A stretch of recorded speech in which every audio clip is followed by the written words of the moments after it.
¿Qué tal? Bienvenidos a En Pocas Palabras, el podcast de Omar García. Gracias por elegirnos entre el infinito mundo de las comunicaciones actuales.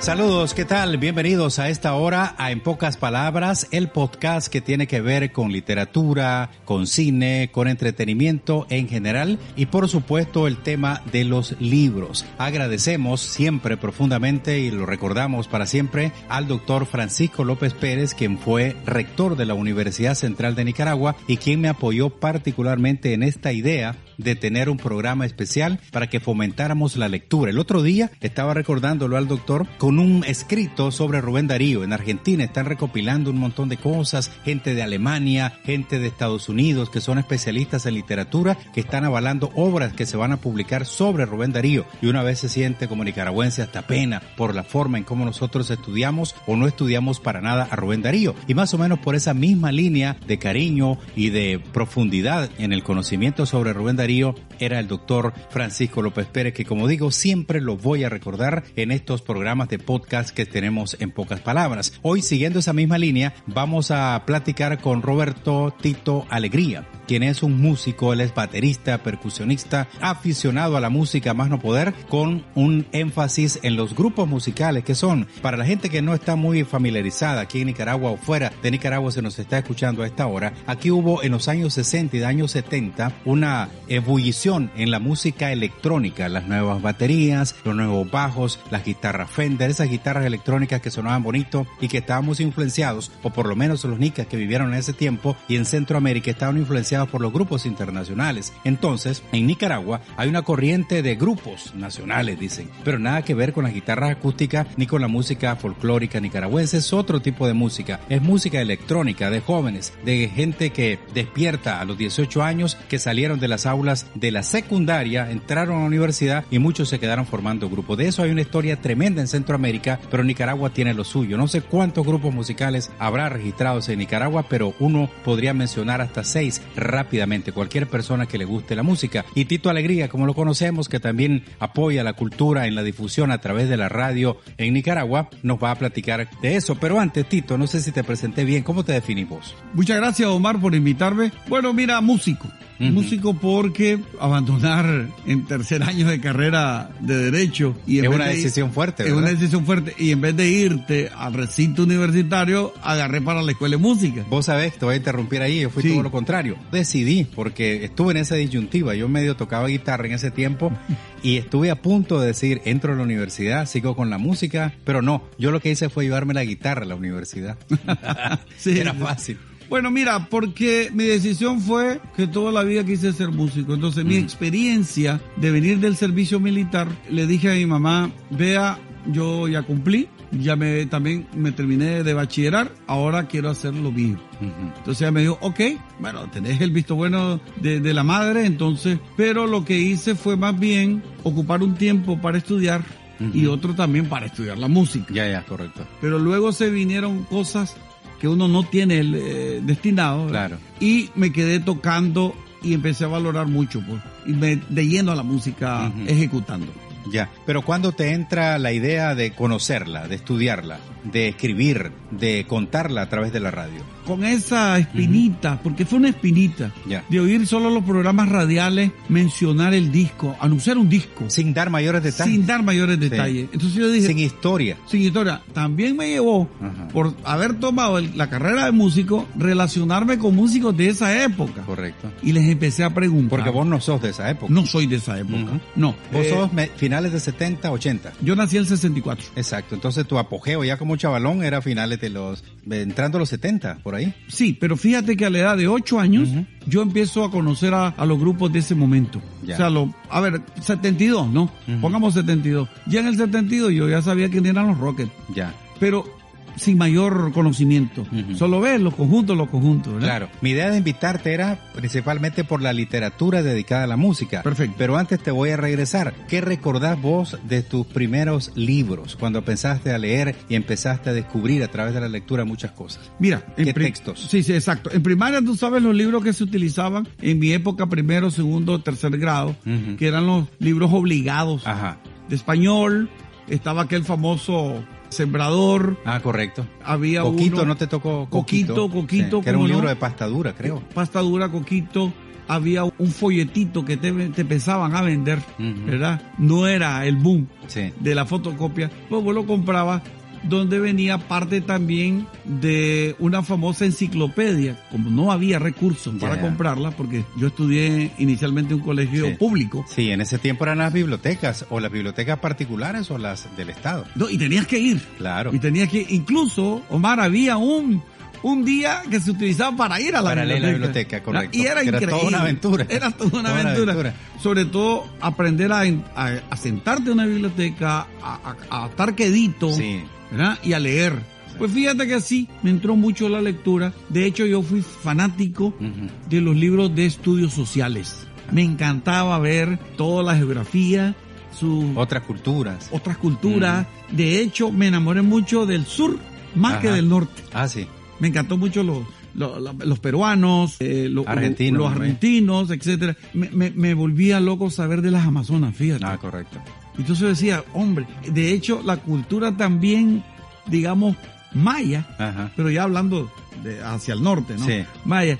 O los incas, creo que los incas superaban a los mayas. Sí. Según mi... Sí, yo creo que está esa competencia ahí en cuanto fue el aporte cultural en cada uno. Lo que pasa es que los apabullaron totalmente los españoles y destruyeron todas sus cosas. Sí. Que ahora están resurgiendo poco a poco y tratan los estados de mantenerla. ¿Vos leíste, después de eso, qué tipo de literatura te fue interesando como chavalo? Bueno, ya entrando a más dentro de cuarto, quinto, sexto grado, que vos sabes que la antesala de la secundaria, ya libros, por ejemplo, bueno, Platero y yo. Ah, sí, correcto. Oíme, Platero y yo, sí. ¿verdad? Debo decirte algo, yo soy un fan, pero muy poco de Rubén Darío. Muy bien, fan, pero muy poco. Me encantó a Rubén, yo Rubén lo conozco por medio de su obra, ¿verdad? Sí.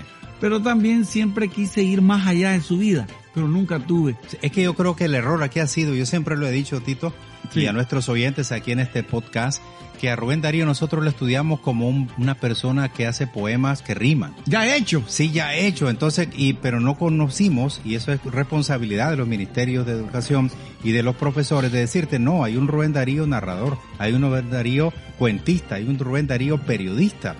Periodista. Cronista. Y ese Rubén Darío no lo conocimos ni lo conocemos todavía. Por eso es que nosotros relacionamos a Rubén Darío con poesía y rima. A ver, ¿cuántos son los países que se lo pelean? Bueno, hay muchos. Ahí está toda Argentina, los Chile. Argentinos, sí. Colombia. Y en Colombia, yo siempre les digo, ¿cuántos Rubén Darío hay en Colombia? En Nicaragua no tenemos Rubén Darío de nombres. En Colombia, ¿te imaginas la influencia de Rubén Darío? Que hay montones de Rubén Darío. Y llevan el nombre dedicado a él. Por eso, es por Rubén Darío. Y en Argentina, yo te decía que hace poco estaba leyendo este trabajo de una universidad prestigiosa que está lanzando los volúmenes y la autobiografía de Rubén Darío autorizada, avalada por un tipo especialista, ¿te imaginas? Omar, ¿y el Rubén Darío diplomático? Por eso te digo. Es increíble, ¿no? Yo creo que por eso vos tenés razón. El Rubén Darío creo que en los colegios nos presiona a que recitemos Rubén Darío. Nada más. Sí, y eso es incorrecto. Oda Roosevelt, sí, a Margarita. Pero no nos enseñan a escribir como Rubén Darío, o por lo menos el estilo narrativo, todas esas cosas que enriquecen más la cultura general, porque ser poeta es más difícil, o puedes escribir prosa, o escribir de manera libre. Así es. Entonces, la lectura a vos te gustó por conocer, por descubrir. Es decir, buscar más biografías sobre Rubén. Ajá. Porque me parece que Rubén no solo está ahí, en ese extracto literario, sino que va más allá del hombre, el ser humano, ¿ves? De cierta forma que nace uno, 1 millón. Sí, hombre. ¿Entendés? Entonces, por eso la autobiografía es importante, se nota cómo cuenta él su vida, y sus cosas que nosotros no la conocemos. Entonces te empezó a gustar más historia, descubrir más cosas. Sí, sobre todo decía, si no leo a Rubén, no estoy haciendo nada. Luego giré hacia las revistas internacionales, que es lo que hoy es la internet. Ya, correcto. Revistas que nos venían incluso Guatemala, Costa Rica, Argentina, México. Pero sobre todo también te empezaban a venir lo que yo le llamo personalmente y mucho, ya como la basura. Uh-huh. Por ejemplo, ya lo que hablan de la chismografía y esas cosas para mí es, pero también es entretenimiento. Pero tiene un grupo y entretenimiento. Tiene un grupo y selecto. Sí. Incluso, ¿Tú te acordás que hubo una época en que aquí venía de México y de otros lugares cosas sobre los extraterrestres? Sí, había una revista que se llamaba Duda, que tenía una gran influencia aquí en el país. Sí. Incluso te presentaban con imágenes, sí, fotos, y decía uno, qué barbaridad, no estamos solos. Y había muchas... Un mundo nos vigila. De hecho, los polivoces sí, hicieron una parodia de ese programa. Sí. Ahora, luego apareció la revista de los deportes. Creo que de Argentina venía el Gráfico y otras revistas deportivas, ¿verdad? El Gráfico venía de Argentina, uh-huh, con lo último, sí, y el top del fútbol. Incluso Argentina era... se creía lo máximo en fútbol. En el deporte, en el fútbol, correcto. Y la revista Gráfico tiene un gran prestigio. Totalmente. Sí, hombre. Totalmente. Entraba más de Sudamérica entonces, ¿verdad? Fíjate que sí. Y de México nos venía una que se llama Monterrey. Ajá. Pero dado no por la ciudad, sino que era lo mejorcito. Ajá. En ese momento, que incluso la hacía de Televisa. De Televisa, correcto. Famoso este grupo. Era un imperio, ajá. Ha sido sí, totalmente. En radio, en televisión y creo que cosas impresas. Y hasta impreso. ¿De fotonovelas? Fotonovelas, sí. ¿Leíste fotonovelas? Incluso alquilábamos, ¿verdad? Sí. De hecho, las fotonovelas de Corín Tellado, sí, una de las favoritas. Sí. Y luego nos fuimos a los pasquines. A los pasquines, correcto. En ellos estaba, por ejemplo, Chanoc, Hermelinda Linda, Aniceto, sí, ya un poco más llevándonos a la parte, salía el llanero solitario. Sí, exacto. ¿Verdad? El fantasma. Sí. Y el mandrake. ¿Ve? Correcto. Pero ya eso sí, con dibujos. Exacto, ya en los periódicos también salían las tiras cómicas, ¿no? Claro, que eran como pequeños pasajes de pasquines. Ahora, ¿vos fuiste coleccionista de alguna de esas cosas? Totalmente. ¿De cuál, por ejemplo? Totalmente. ¿Qué te llamaba la atención? Todo lo que a mí me llamaba la atención era sobre todo del humanismo, la parte humana. Conocernos, pues, como seres humanos. Sí, ¿qué hace un mexicano? Sí. ¿Qué hace un...? Porque también había mucha afición que la televisión, incluso cuando ya empezó a ser, no era masiva. Sí, exacto, sí. No era masivo. Y había otra cuestión. Por el asunto del dinero. Acuérdate que el aparato había que comprarlo. Y muchos de nosotros crecimos viendo televisión donde el vecino. 4 de la tarde, Omar. Sí, yo fui uno de ellos. De 4 a 6. Yo hasta que en mi casa no recuerdo cuándo fue que tuvimos televisión. Llegó el primer televisor. Sí, hombre. De 4 a 6. Y a las 6 a la señora se le ocurría quitarlo, apagarlo y nos salíamos corriendo. Azareado uno, ¿no? Azareado. Y terminaba a las 10 de la noche con el himno nacional. Exacto. Era muy pobre realmente eso. Era muy pobre. Sí, nuestros niños ahora viven en la gloria con tanta y tanta cultura. Sí. Mira, ¿sabes qué me encantaba? El mundo al instante, que venía de Alemania, de la famosa Deutsche Welle. Me encantaba sobre todo la parte que decía de los resultados del fútbol de la Liga Europea. Que hoy es un boom aquí. Claro.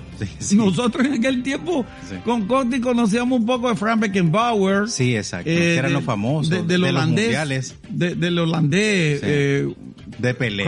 Crush. Exacto. ¿Sí? Pelé. Pero el mundo al instante te daba la tecnología de ese lado del mundo que recogía la parte europea. Exacto. Los vehículos, incluso decían... Me recuerdo perfectamente que decía, próximamente, dentro de 2 años, va a salir un vehículo que va a andar televisión. Sí. Imagínate. Sí. Y hoy es no es novedad. Como el agente 007, sí. Y ahora cualquiera de nosotros puede ser el agente 007. Sí, ahora, otra cosa también, Omar.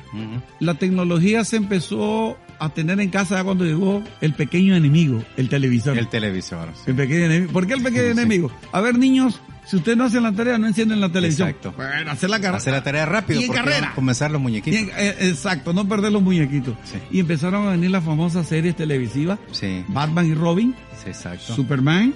Los 3 chiflados. Sí, Batman y Robin fue la que arruinaron totalmente con esa serie que tenía unos gráficos como de telenovela, ¿no? Cuando le pegaba sonidos onomatopéicos.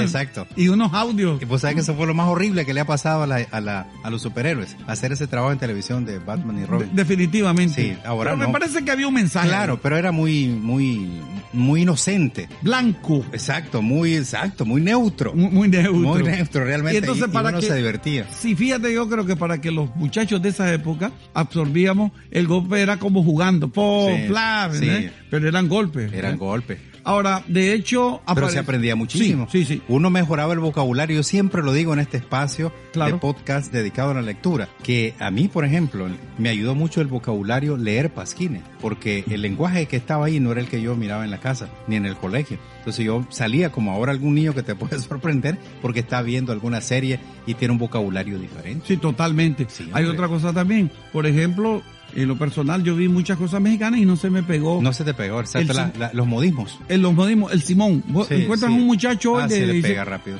Simón. Y yo Sí. digo, hombre, bueno, ¿verdad? Sí. Viene otro detalle. Apareció el mundo de las telenovelas. Y nos vino de Argentina Papito Corazón, Sí. de Andrea del Volca. Los venezolanos no se quedaron atrás. Sí. Con Y fíjate que José eso va, Bardina, ¿te va- acuerdas? exacto, eso va detrás de la literatura, ¿verdad? Porque los libros de texto, Condorito, todo eso venían primero de ese lado. Luego México compra la editorial, creo que era chilena, y desde México viene aquí todo ese material en literatura, Y en nos libros. saltamos un poquito porque el derecho de nacer es cubana. Es cubana, correcto. Y salió primero en libros. Exacto. Y luego ya nos vino la versión de radionovela Sí. y después ya la novela. Doña Bárbara, Doña Bárbara. esa la leímos en el colegio. Esa la vimos en el colegio, correcto. Exacto. Doña Bárbara, de hecho también hay varias obras que fueron literarias y tuvieron que pasar hasta el séptimo arte. Claro, sí. Doña Flor y sus dos maridos. Sí, El amor en los tiempos del cólera llevada al cine hace poco. recientemente. Llevada al cine, Sí. exacto. Entonces, la literatura tiene, como te digo, una gran influencia en la formación de todos nosotros. Por eso Sí. me interesaba auscultar con vos tu vida en eso. Después me decís que te vas interesando por culturales, pero también por literatura que ya te iba gustando a vos como joven. Bueno, la nacional, por ejemplo, mis tíos, Ujú. estaba muy chamaco en ese momento, muy niño, mis tíos leían la revista Nova. Nova. La Nova. Esa era nicaragüense. Nicaragüense. Ajá. Era del bestseller de la De la alta sociedad. de Nicaragua. El casamiento, Sí. los 15 años. Porque en ese tiempo estamos hablando 70 hacia atrás. Más atrás. Más atrás, aquí Más había clubes sociales con membresía, que no podía entrar cualquier Bueno, individuo. Club de Raza. Exacto. El Y Country en Club. cada departamento había un club social. Un club social. Había uno en Matagalpa, que yo lo conocía hasta después de la guerra. Imagínate. Sí, no podía entrar, o sea, yo decía que será. Si no eras miembro, no Ahí podías. solo oía bulla y eso y no podías entrar. O sea, y esta revista Nova era eso. Ese era O sea, le exactamente. escribía y Sí. adulaba a ese tipo de Por personas. ejemplo, los 15 años de la familia tal. Ajá. Y que Con llegaron fotografías. Con fotografías. El sacerdote, todo. Todo. El baile. Y después en la fiesta, después de los actos religiosos, sigue la fiesta. Había cumpleaños también. Ajá. Y ¿verdad? aparecían en Nova. Aparecía en Nova. ¿Cuánto tiempo crees que duró esa revista? Desapareció con el Desapareció terremoto. con el Con el terremoto. terremoto desapareció. ¿Qué otras publicaciones había en ese tiempo? La revista Pelo, Pelo era nacional. Pelo de la Nacional, Ajá. ¿Y Pelo por qué era? ¿Por los hippies? por los hippies. Ajá. Pero estaba directamente como ya una cultura media baja. Ajá. Incluso salían, Populachona. Populachona. Salían los grupos que acaban de grabar. Ajá. Por ejemplo, logré ver una entrevista que le hicieron a Roberto Maquillaje, Ujú. ya que era baterista, Roberto Arauz Franco, conocido como Maquillaje. Y ahí salía por qué es que le decían Maquillaje. Ajá. Entonces le preguntaron, ¿por qué ese apodo? Porque me gusta maquillar mi vida, decía. Sí. Vi una de los Hellions también con Chepe Prado, José Prado, que ya falleció. En esa revista Pelo. En esa revista ¿Y era Pelo. editada aquí en Managua? Era editada en Managua. ¿No te acordás quién eran los Bueno, los uno periodistas? de los que andaba en esa revista era Chico Luis. Chico Luis de los Mejía Godoy. El papá El papá de Luis Enrique el Salcero. El Salcero. Sí. Chico Luis, que además que era percusionista, Sí. pues andaba metido en literato. Sí, tocó tumbadores un tiempo Don Chico Luis. con varios grupos, entre ellos Buana. Así. Entonces, si cerramos este capítulo aquí, vos Sí. podrías resumir la importancia de la lectura en tu vida. La lectura me llevó a lo que hoy hago en radio, sobre todo en los conjuntos nacionales. Si no leo, no aprendo. Ujú. Y no podías transmitir. Y no lo que podría estás transmitiendo transmitir. hoy. Sí, de hecho te digo, si yo no he leído todo eso, quién sabe de qué estoy hablando. Ujú. ¿Y esa es tu actividad actual? Esa es mi actividad. Yo lo que hago es un llamado, a propósito, a través de este post, Mm. a los jóvenes. Hay que aprender a leer. A los que ya leen, sigan leyendo y jamás dejen de leer. Agradecemos a Tito Alegría esta conversación y vamos a ampliarla. Tal vez tenemos una segunda parte porque me gustaría platicar un poco más sobre la pasión que él tiene sobre la historia de esos grupos musicales que le llamamos grupos nicaragüense hay que ponerle un adjetivo y decir que eran grupos, para mí, electrónicos, que eran de los jóvenes, porque grupos nicaragüenses hay montones, pero tienen otros géneros. O esa etapa de los jóvenes rebeldes de los años 60 y años 70 se expresó con música electrónica y no era todo mundo. Tal vez el que no tenía, como no tenía televisor en su casa, iba a lo mejor a aprender a tocar con la guitarra del amigo. Y habían otros que cargaban su batería porque sus papis tenían dinero. Esa es una historia que me gustaría que la contáramos con Tito Alegría. Muchas gracias, nos escuchamos en cualquier momento en otro podcast, En Pocas Palabras, con Omar García. Gracias por elegirnos entre el infinito mundo de las comunicaciones actuales.